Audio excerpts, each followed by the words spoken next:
More, right? Because I think at the end of the day, Web3 is here to stay. I'm 100% Web3 is here to stay.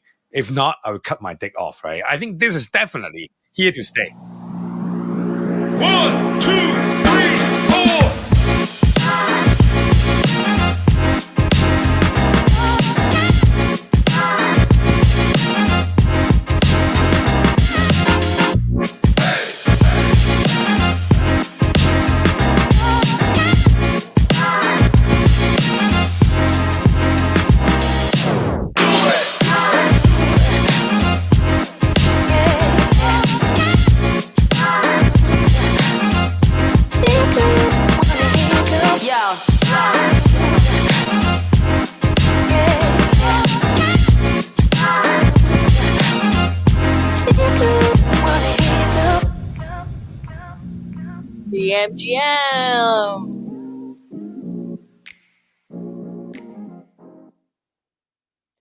GM, Casey. You're on mute. Welcome to the GM show. I'm muted. That's the first time I've muted myself on the beginning. I'm so excited I forgot to unmute myself. GM Karen, where are you right now? I am in Paris this week. So if you're somewhere around the area, please let me know, and then we can maybe hang out and have breakfast. But if you're excited about the show, we have the ABC of this show is Asia-focused, builder-friendly, and cool vibes only, powered by Memeland, the home of Captain's Potatoes, the real MVP, and Stakeland. So I'm your co-host, and as well as the head of social of Memeland. Yeah, hi, and I'm Casey. I'm a builder, investor, event organizer, and Karen and I love talking to founders and creators, and so we're excited to be able to bring this show to you live every week from the GM Show studios in Hong Kong, where every week we talk to the most exciting builders, founders, CEOs in the Web3 space. This is episode number 40. Wow. We are streaming live right now. If you haven't noticed, we have switched to broadcast on Switch, on X, and we're also on Twitch and YouTube. Yes. If you love the show, please send us some emojis and comments right now. We can see it from down below. Yeah, please also just retweet it as well. We're now with this video format. People can see the whole cool introduction. Hopefully stop by and listen in on these cool founders that we're interviewing. But anyways, before we begin, let's hear a quick word from our chairman. What is discussed on the GM show is not investment advice. We may or may not have ownership interests in the projects we are talking about, but this is not investment advice in any way, shape or form. And this is not Sir David Attenborough.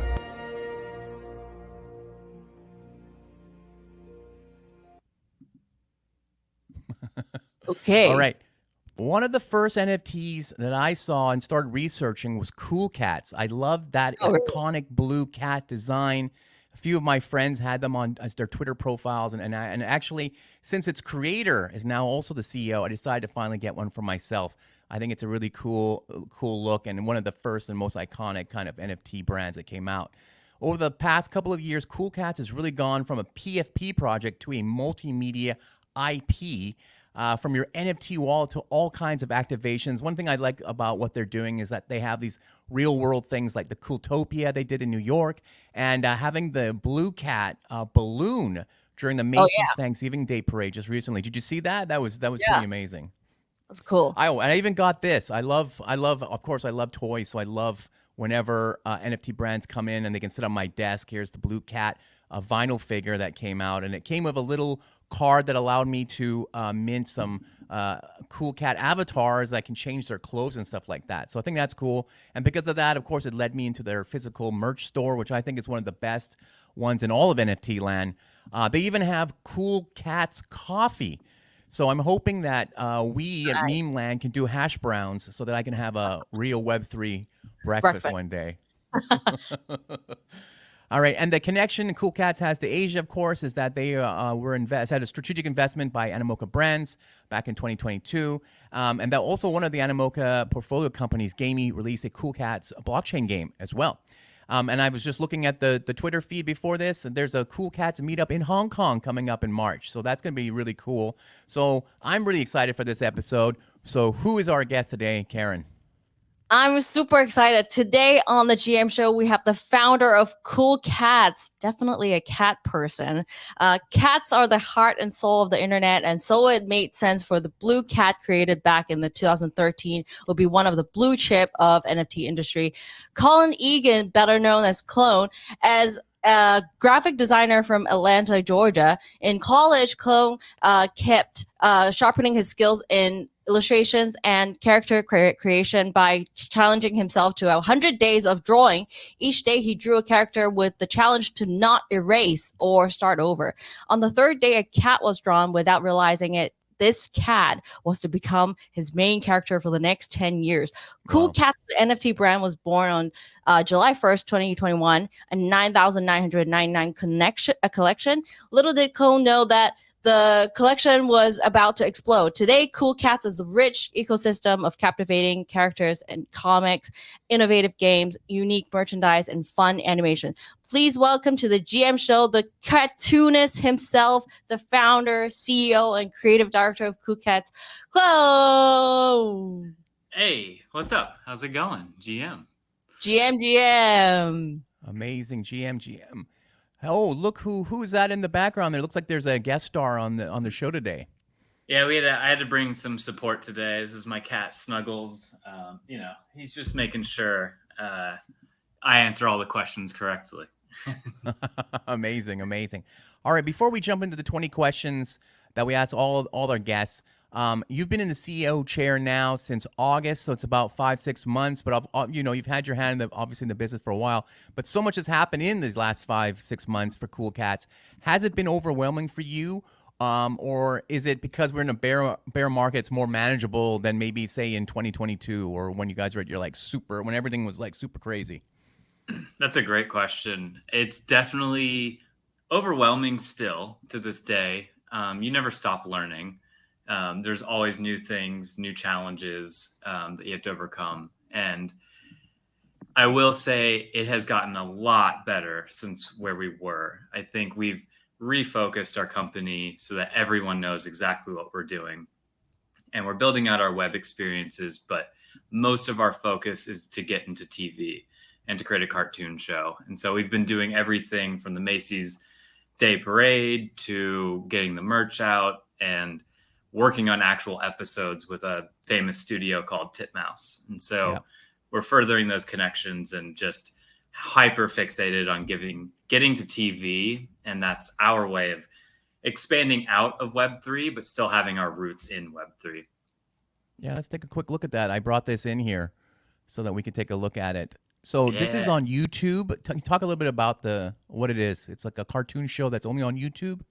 Yeah, so we wanted to.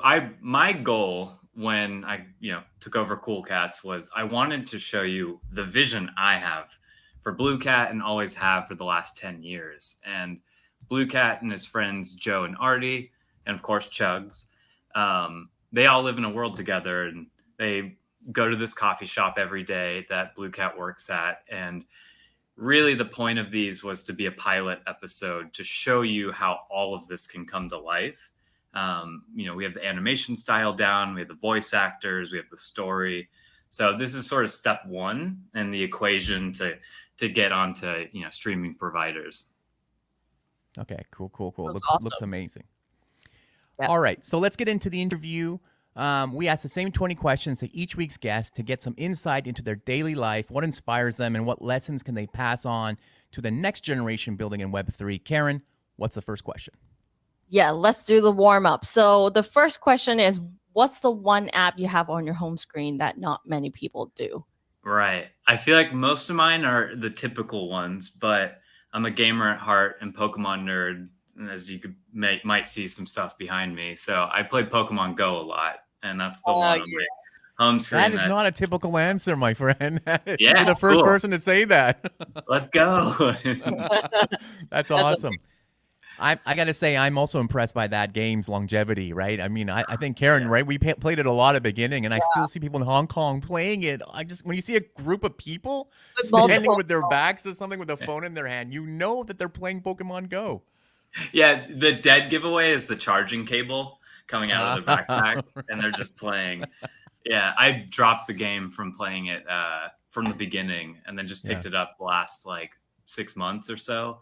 It's just been a great way to get out of the house when you're just degenning too hard behind your computer. Nice.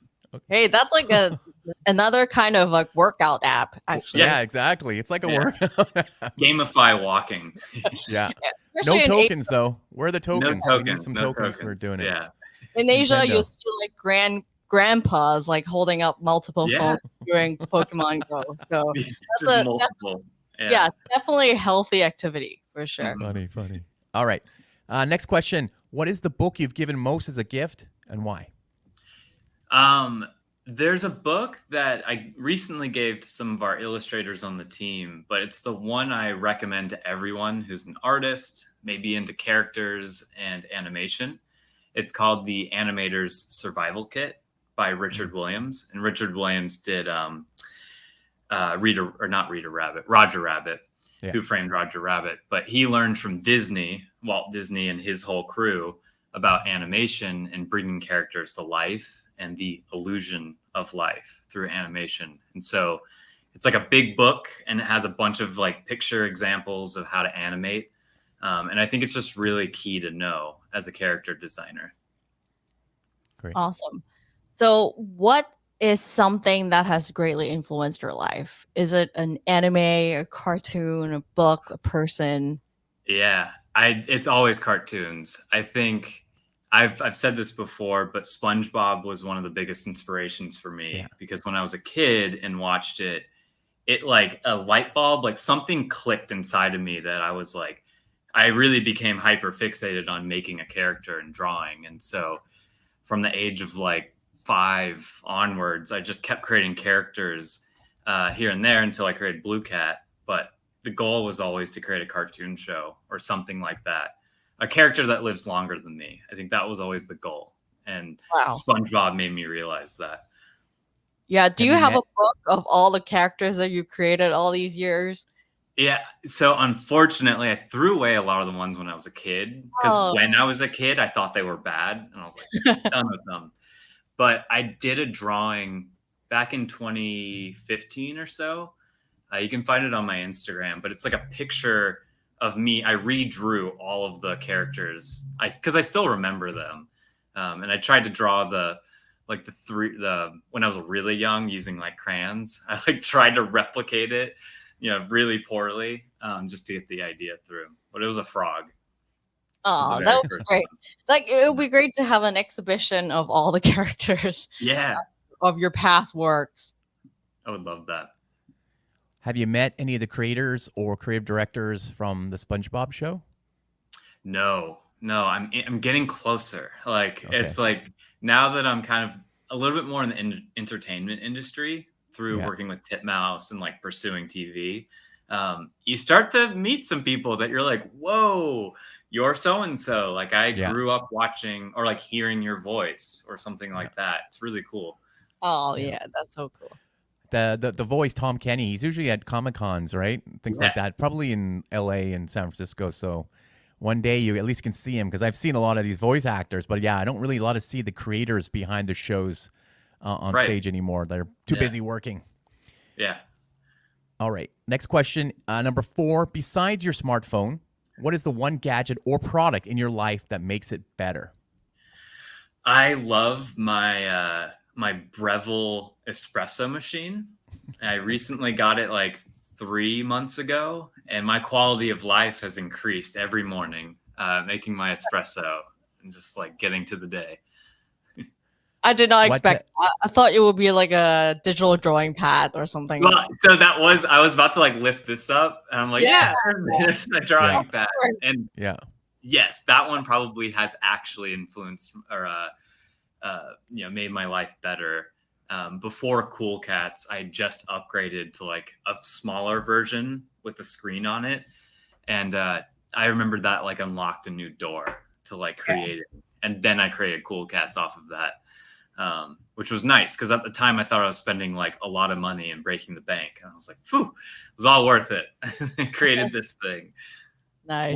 With working digitally and used to drawing physically, what for people who don't draw and don't understand the difference, like what is it faster? Is it easier? Like why do you use a tablet to draw?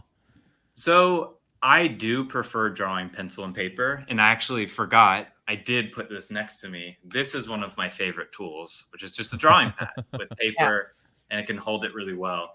But that's how I prefer to draw because I think you get more ideas out there. There's less, you can't use Command Z.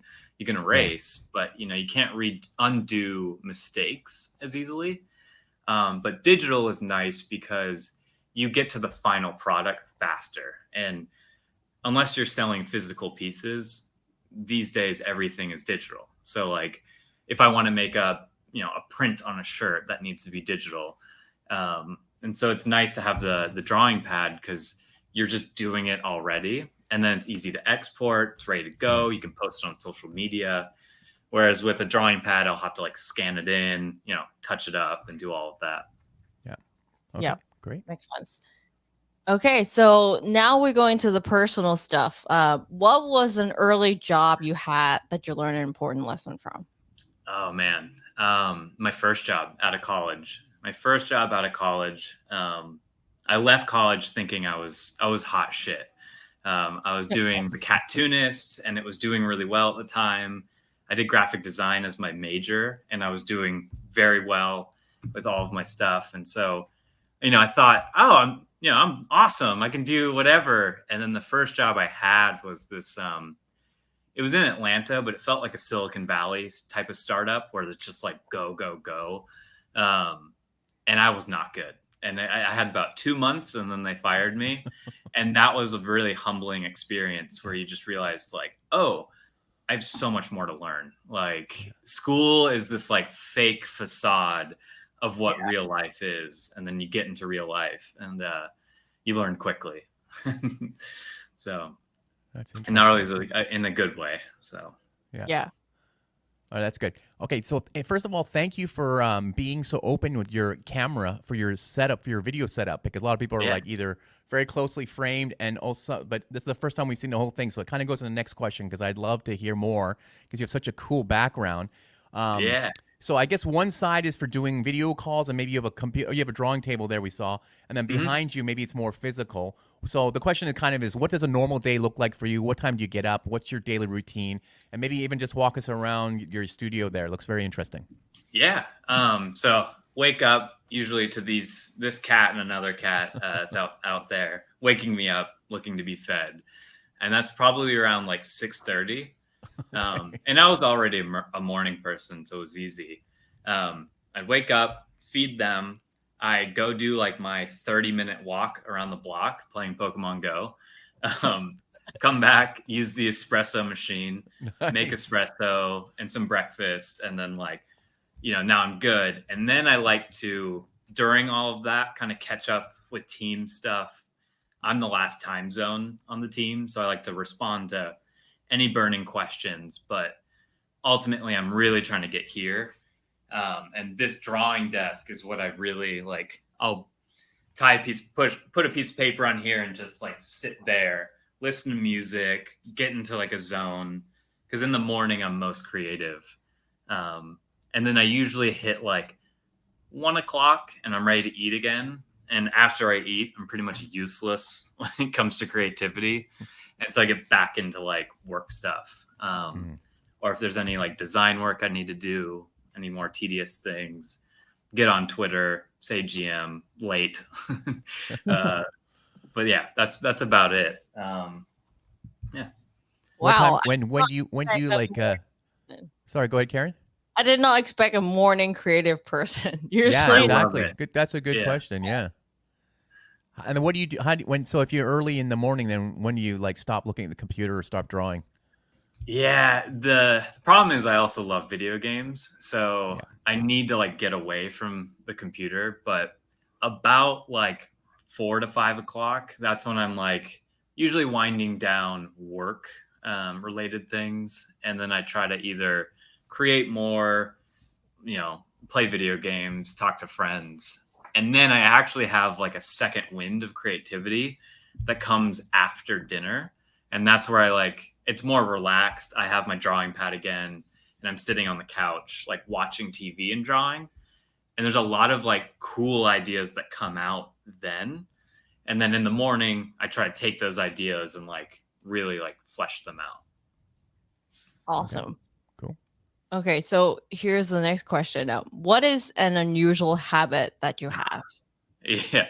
I don't know if this is unusual, but whenever I'm in meetings or talking, I always have like a sticky note in my hand and I am just like twirling it and just like I have to be like fidgeting with something, and it really helps me listen. Either that or this one isn't unusual, but I'm drawing while I'm listening to people because it like helps me listen better. It's weird, but yeah. Interesting. I do that as well. Yeah. I didn't think it was unusual. I tried to think of an unusual one before this, but yeah, I wasn't sure. Okay, interesting. Next question. What new belief, behavior, or habit has most improved your life? Besides playing Pokemon Go and going for a walk in the morning. But that plays into it because I really set myself to a schedule. For a while in Web3, especially when the bull run was happening, you don't know when your time is just going to be taken to jump on this Twitter space, or like this thing is just blew up, or so-and-so announced this. And so I feel like my routine in life got out of whack, and therefore like my health got out of whack. And so by establishing, like, I feed cats, I go on the walk, I make the espresso, I do the drawing, and setting myself to that routine has just like night and day improved my life. Interesting. And it's definitely noticed a huge upturn in positivity. Yeah. Great. Sounds good. Yeah. Great. Okay. So when you feel overwhelmed, what do you do and how do you relax?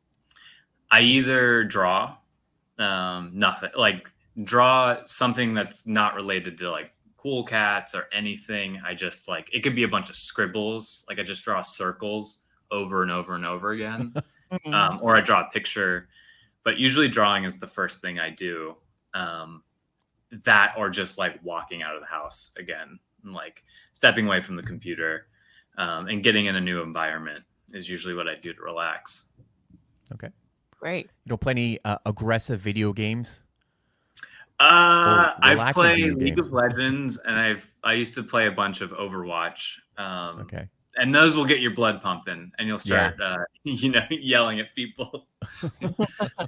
Get wrecked. Okay. Next question, number 10. What is one failure you've experienced, and how did you overcome it? I gotta use Cool Cats as an example. I feel like there's a bunch of different people deciding things, and the Cool Pets drop XYZ. Everyone saw that play out, and it was one of those things that I realized I let tech dictate what should happen to Cool Cats, and I think Cool Cats was always a IP company, and so the failure was not recognizing that ahead of time and letting it happen, letting it go forward. And I feel like finally, to overcome it, it just took time. It took reevaluating what we are and pursuing a new direction. Because when we created Cool Cats, there was no like next step. We just thought we were creating this cool art project on the blockchain, and maybe 100 people would see it. And so we didn't really think that much forward. And so when gaming came around, because in 2021, gaming was like it. Yeah. If you were supposed to do a token and gaming, and that's what every blue chip project at the time was expected to do. And we went for it instead of trusting my gut and knowing like I created characters to become a TV show, not like amazing tech that's supported by good cartoon characters. So reversing that is how I overcame it, and much better place now. And I think we're very much on the right direction. Nice. Awesome. Very interesting. So going forward to that, like, what is the best investment you've ever made, and what were the returns? Is it making the show? Is it creating all these merch? Yeah, to me, it's the returns are never financial. And maybe as cheesy as it says, my best investment is not giving up on Blue Cat. I just had this character, and I just kept investing my time into it. And then in 2018, I stopped investing time into it. Immediately became nothing. Nobody cared anymore. And then I reinvested in it to make Cool Cats. And I think, it's really important that I made that investment again in Blue Cat. And then the TV show, I think, like you kind of said, I think that's like just painting the picture of what this should be. And I think, it's definitely a cost to get animation done, but I think it's really worth it with the conversations we're having now. So definitely worth it.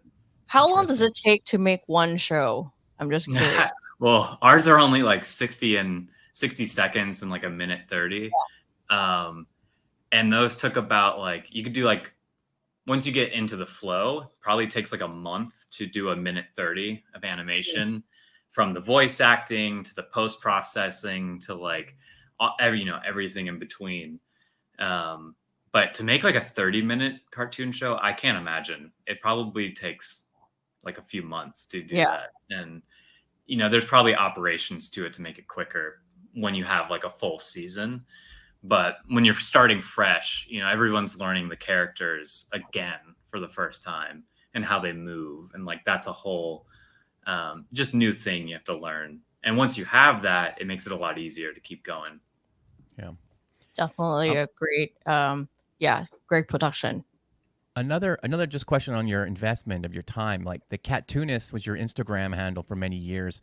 You really built that up. A lot of people wonder, is building that kind of social media brand handle from that really worth it? Do you think that investment obviously paid off for you, but a lot of people think of it as a grind and things like that? Do you think that just, working on it hard is a good investment of your time?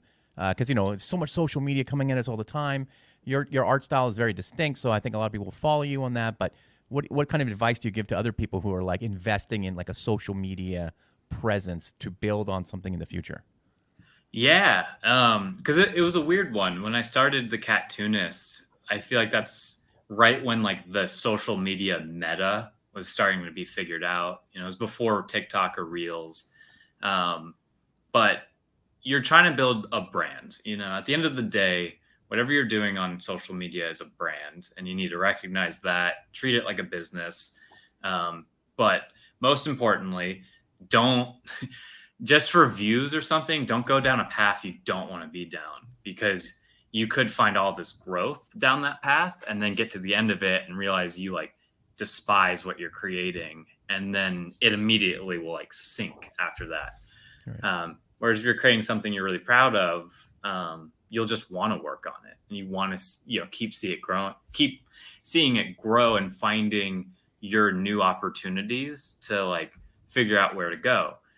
Similar to me, I had Blue Cat. I had this pre-existing brand with with Blue Cat. I saw this new technology arising, and you see the opportunity to do something with that, and that was the blockchain. And it was you feel like all of your time and preparation just amounts to that. And the classic saying, luck is when opportunity meets preparation. And I feel like that's what it is. You're just waiting for that moment to get lucky by prepping yourself and looking for different opportunities. Okay, great. Amazing. Let's go to number 12. Who is someone you look up to, and what is your favorite quote from them or lesson that you learned from them? So I don't know if I have an answer to this one, if I'm going to be honest. But there is a quote from someone that is just someone I knew in passing. It was no one famous. But, I was telling him about Cool Cats and how we're getting all this hate, XYZ. And he told me something that really painted a new picture for me. He's the angry people are the people just like the drunk guy at the bar who's yelling at the athlete on TV, telling him to do better, when in reality, the athlete is at peak performance. You know, he is doing the best that he can. But you have this angry guy at the bar doing nothing except for just being angry. And so it made me realize that a lot of the hate you see online is just that angry guy at the bar. And you need to like keep going forward because what you're doing is good and like is great. And you should keep pursuing that and not let a few haters who don't know what they're talking about interrupt your life. And so, yeah, but someone I do look up to answer that side of the question. There's an artist called Jean Julien. And when I first got into the cartoonist and becoming like having a social media presence, I messaged this guy who had thousands of followers, which was a big deal at the time. And he gave me advice to like how to present my art digitally and how he does it and all those things. And so he thinks about art differently than a lot of people. And that's what I really loved about him. Too much to explain. It really like the pictures tell 1,000 words if you see his art. But that was like a piece of advice that really helped me from that moment on. So yeah, maybe like 2 quotes there. No, it's good. It's good. I mean, I think everybody in Web3 who's building has the same feeling as you do about all the haters and having to deal with that all the time. It's not worth your time. Like to worry about those people, because there's a bunch of, you realize the loudest voices are what you're hearing, but there's a bunch of silent voices who really support you till the end, but they just don't speak up, and that's normal. It's not weird. Yeah. I like that. I need to hear that. Yeah, right. Yeah, they're there. Like, and they'll show the face every once in a while, but you just have to remember those people and don't not let them get into you. Yeah. Don't get to you. Okay, so what is the one conventional wisdom that you disagree with? Which is my favorite question. Oh man, I don't know if this truly answers the question, but when people tell you there's one way of doing something, when someone feels like they've figured it out and you have to follow that path to, achieve their greatness. And I just don't believe that. I don't believe there's ever one way of doing it, or else, life would be figured out if there's one way of doing it. So I hate when people say that about different things, you can say it about anything, but they're like, oh, you got to do it this one way. And it's the only way to do it. It's been proven this way. And then someone surprises you by doing it differently. And then it works out. So that's what I disagree with. Yeah, I agree. A lot of people say that and are always find another way to do it. I mean, everything pop successful today is different than what it was done 20, 30 years ago. So it's very interesting. Yeah. Next question. I do a lot of events with startups and first-time founders, so they're always looking for advice. So what is one piece of advice from yourself that you would give to a first-time founder, specifically in Web3 maybe? Besides, don't listen to the haters, which is probably the first advice we should all give everybody who gets involved in this. But what's something that that you really thought like, okay, if I was to do this again, this is the first thing I would do? Yeah, I actually did give some advice to new founders in the space because, we had minted early and then more people started minting projects and some of them were like really close friends. The first thing I'd say to them is, are you sure? Are you sure you want this? Like, that is, let me make this very clear. Do you want this? Because the second you become a founder, you're making like a live service, it doesn't ever end. You have to keep building and keep, showing people that you're building. So the piece of advice I really give is make sure you have your plan clear.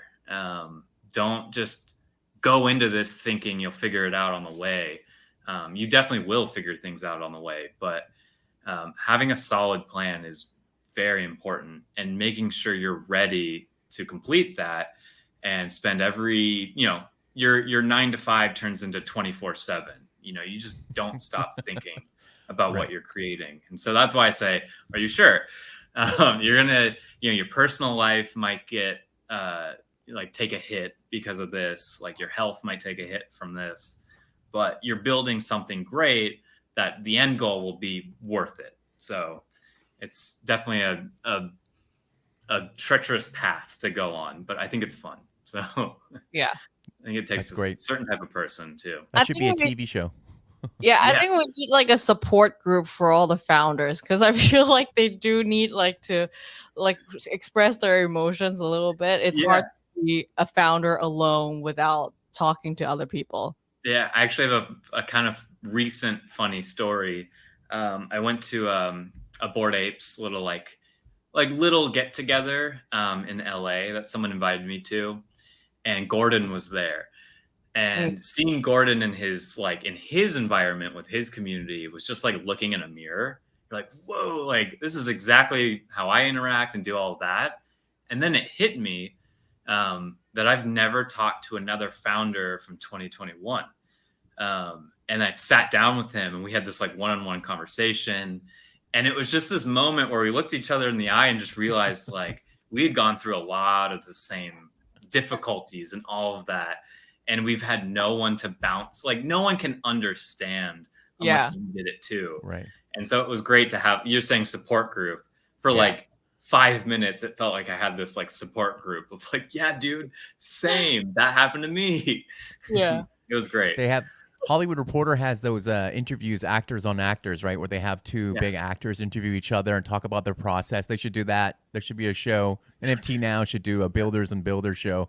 Because I think it is fascinating, actually. That's true. We haven't done it. Usually Ray is on the show with us sometimes, and we do a founder to founder. So then Ray will ask the other founder, like, what was your thinking coming up with this? Because he also loves to learn about this kind of stuff. So I think that is a very good point, that something that isn't really explored too much, maybe in Web 3. I know in Web 2 there's a lot of events like that where you have different series stage investors, invested in startups, can have similar conversations. How do I fire my co-founder? How do I tell my co-founder I hate him now? Things like, how do I tell my investor I don't want to see him anymore? Things like that, right? I think it's funny. We call it the founders therapy. Founders therapy. Yeah, exactly. We need that show. Okay, the next question is, what is the worst piece of advice you ever received? Except from like saying you have to do it in a certain way. And that does play into that. But man, the worst piece of advice was I feel like this is a lame answer. I don't know if I have a great answer for this one, but it's when people really tell you to give up. Like, and I know that's not advice. Like, it's just when you hear people say that to you, and you're like, that's crazy. You don't get it, or you get the DMs from the angry people, and it's just like, okay, this isn't advice. Let's re-question it. Let's rephrase it then, because this is something I always figure out how to answer, and I think I want to hear from you because you're first more creative side founder we've had on the show. But as a creator, as a creative person, there must be a lot of not fights, but kind of disagreements you have maybe with different people, like you were talking about now with the tech people and the gaming side. There's always like, how do you as a creative navigate the creative side with the business side, and somehow what's your best strategy to make sure it comes together and everyone doesn't get butthurt on whatever the answer is? Oh man, that is a great question, because going back to the founders thing, that's where I kind of feel alone. There's not really any artists who are also like leading it at all, and so having to deal with the business side of it too, it's a tough one. And sorry, I forgot exactly what you asked. You were just saying like balancing that. It's a tough balance, because you have to make sure your creative vision is heard in the right moments, in the right stages of what's being built. But then you kind of have to trust your team to help execute on that. And that's where the business side comes back in, is like managing people, making sure, all of the admin type of stuff and, business side that I didn't really want to do, but now I'm there and have had to figure it out. So, and go a little bit less on creativity. And so that's where establishing the vision is like that is what matters most. And then being able to present that vision, I think, is where more of the business side comes in, where you have to be good at communicating, keeping tabs on people, and just, and honestly, positivity too, making sure everyone feels good about what they're building. So, yeah. Yeah. Interesting. Okay. Great. Next question. I probably know the answer to this one already, but I'll ask it anyway. Steve Jobs, Jeff Bezos, Elon Musk. Why? I'm curious, which one do you think I was going to say? It's got to be Steve. It's got to be Steve. It is Steve. Yeah. It's Steve because he's all about the product. Like, he was always about the product and how that person experiences it. And like, I think Cooltopia NYC is the best example of like what I try to relate that to is I don't want you to just walk around this experience. I want you to have like an emotional attachment leaving this, like, or like an emotional feeling that you experience something awesome that you'll remember forever. And so I think with every Apple project, it starts with the box, like the second you get the box, you're already a part of that experience of their product. And I think that's so cool. Yeah, definitely. Have you got the Vision Pro yet? Have you tried that on? No. Part of that is because I wear glasses and my vision is already so bad. And I know you can get the inside things, but I was like, I don't want to. That just feels like a whole other thing I have to deal with that I don't want to. But still haven't used it yet. And that's just because I haven't gotten out yet. I want to use it so badly. I think it's so cool. We rarely see, version 1 technology coming from Apple. And I love tech. Yeah. And if you do have that, you can like basically drag that 3D model out of like a cool cat out of an environment and spin it around. So I want to do it so badly. It's so cool. Yeah, you can change the texture and everything too. Yeah, I'm really hoping that I shouldn't say more bullish, but I'm hoping more comes of it. The Meta glasses. Because I had this realization. It's like I wear glasses every day. Well, I would love if they could do more for me. And simply just being able to film things or listen to music, and I'm already wearing them, is just really cool. And I want people to keep expanding on technology that you wear on your face. So makes my life easier. I can start clicking everything. That's the new drawing pad. Yeah. I'll start drawing. And, that'd be really cool. Yeah. That's the next level. Yeah. Soon. Okay. Let's get into the Web3 side of things. Like when you look back to the first day, what got you into Web3?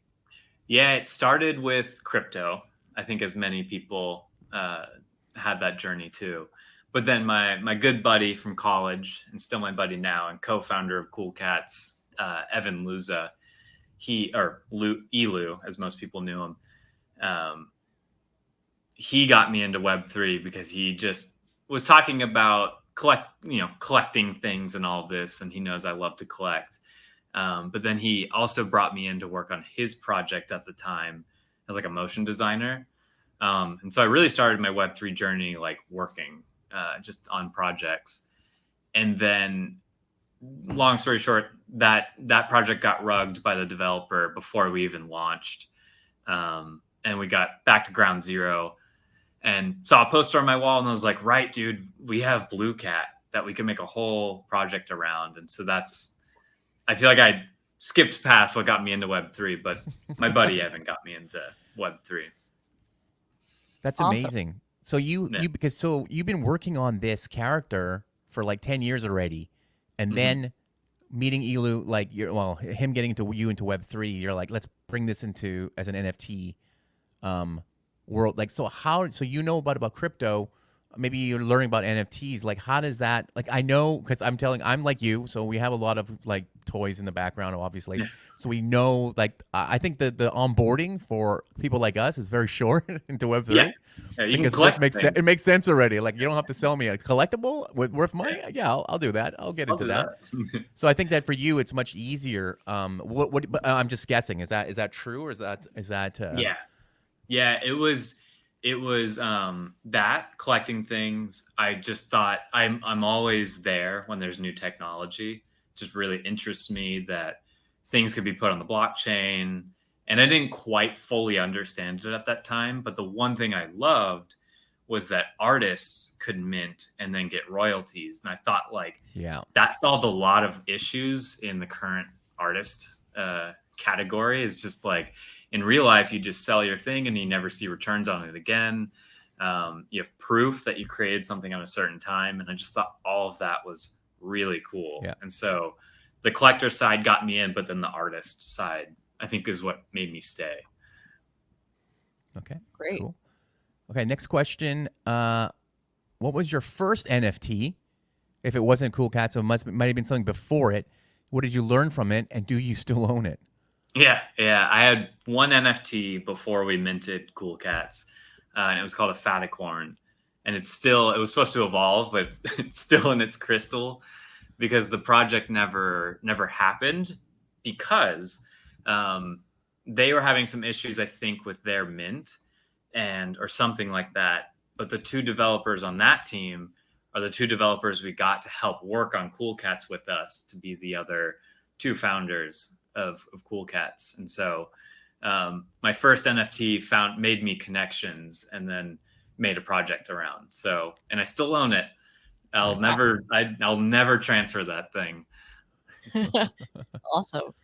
Okay.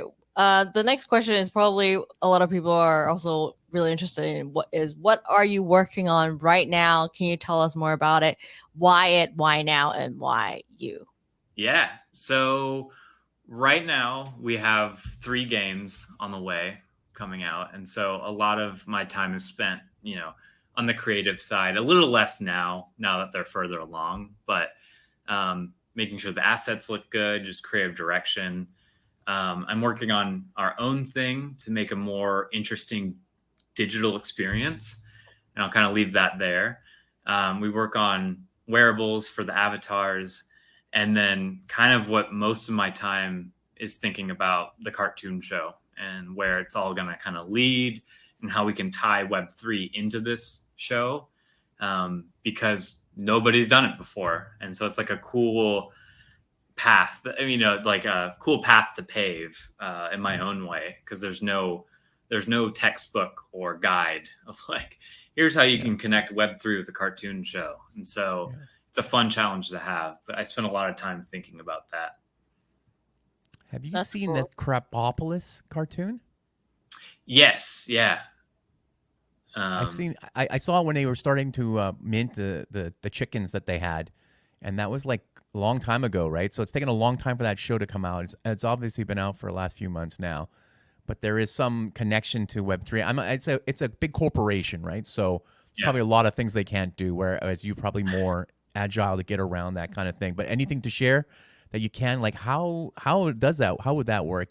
Is my Cool Cat going to be in the show if I allow you to use it, or do you guys like what is some of the idea? Can you share them? Love to hear it. Yeah. So no, it was a tough decision to make, but really for this to get mass appeal, you have to focus on just a few characters to start. And so those have to be actual like characters that like, they're not even NFTs, they're just pure characters. But where like the Web3 side of it comes in is becoming a part of their world. And so using your cat and becoming like, you are now like a citizen in that world as well. And that's how you kind of become, use your IP, create a business or whatever, who you are as a cat will matter. And will grow Sapphire Town in the digital experience. And then if this, becomes a longer TV show or we can do more with it, I think there's a lot of room for things like that. So, but step 1 is making sure people know about 4 characters and then slowly expanding that outward once it's gained traction. What are your thoughts on the storytelling side of these things? Because right now you're doing these really short form ones on TikTok and Instagram, which is, I believe, most Gen Z's minds can only last that long and concentrate on that, right? 30-minute cartoon, it sounds like an eternity to some people. Yeah. But what are your thoughts on that? Because obviously longer storytelling, you can develop the characters more. But, Hello Kitty doesn't really have a 30-minute show, and she's fine, right? Yeah. Yeah, well, and Hello Kitty is like what I think some of what Cool Cats will do too, is where you're just like a brand, you're just a brand and people know your characters. Kind of like I mean, Mario is not a good example, but so let's say like the Mario gang and all of that.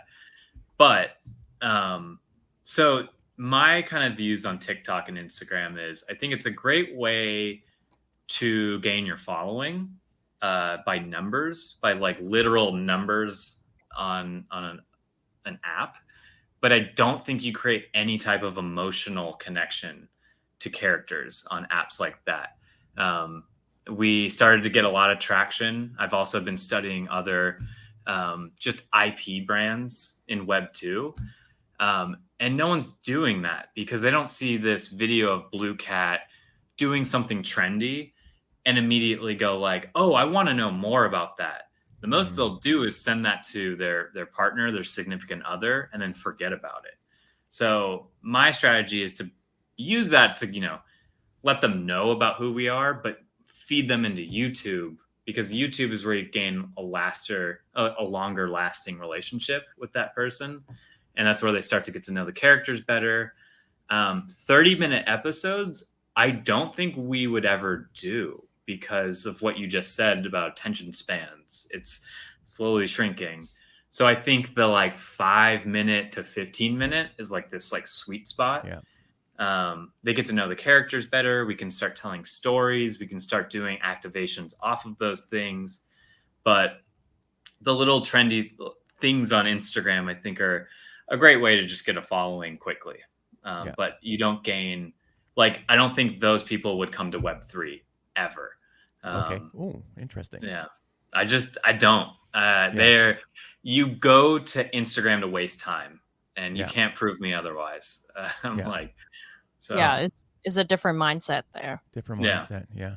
So people who see the Cool Cats animation on Instagram have no idea that this is an NFT brand or anything, right? They just like, I like the blue cat, the little milk guy, and all the other characters, and that's it. That's my engagement, and that's my understanding of it.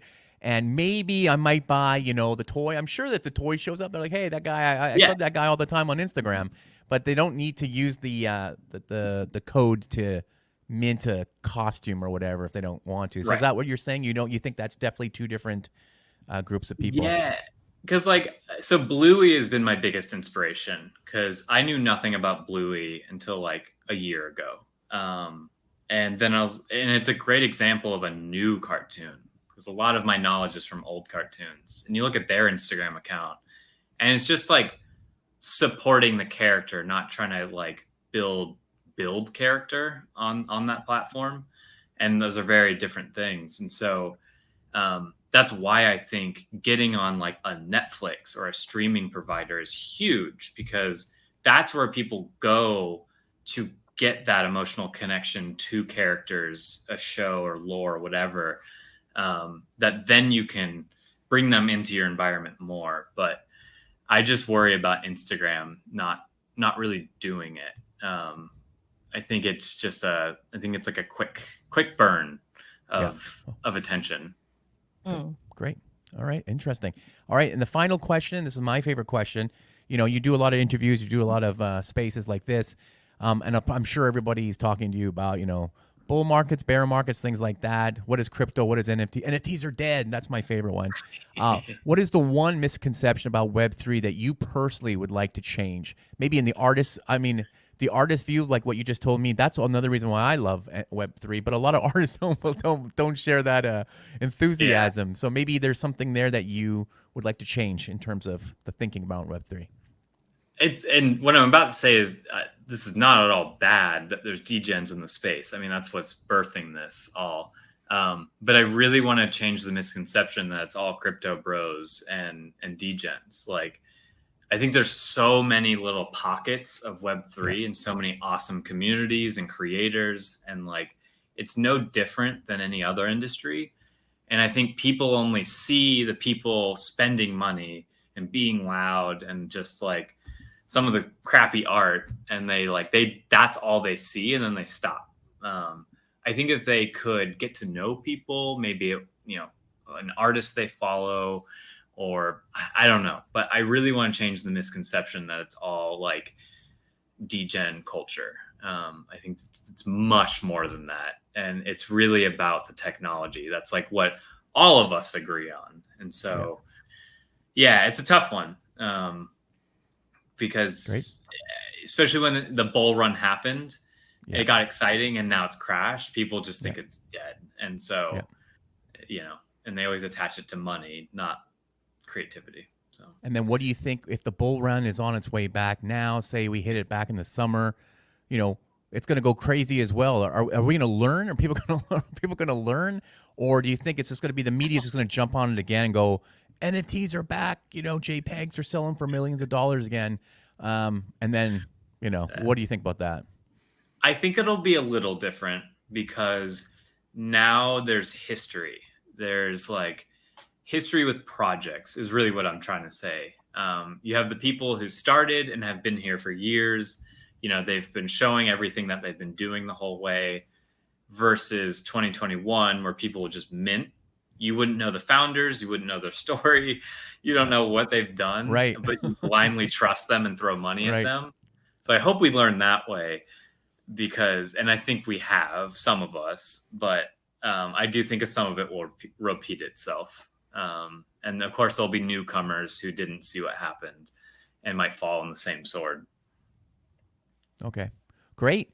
All right, that's it. Thank you so much, Clon, for your time. Your X and your IG are Cloncast. Those are the best ways to find you. Yes. Are you coming to Asia this year, 2024? Yes.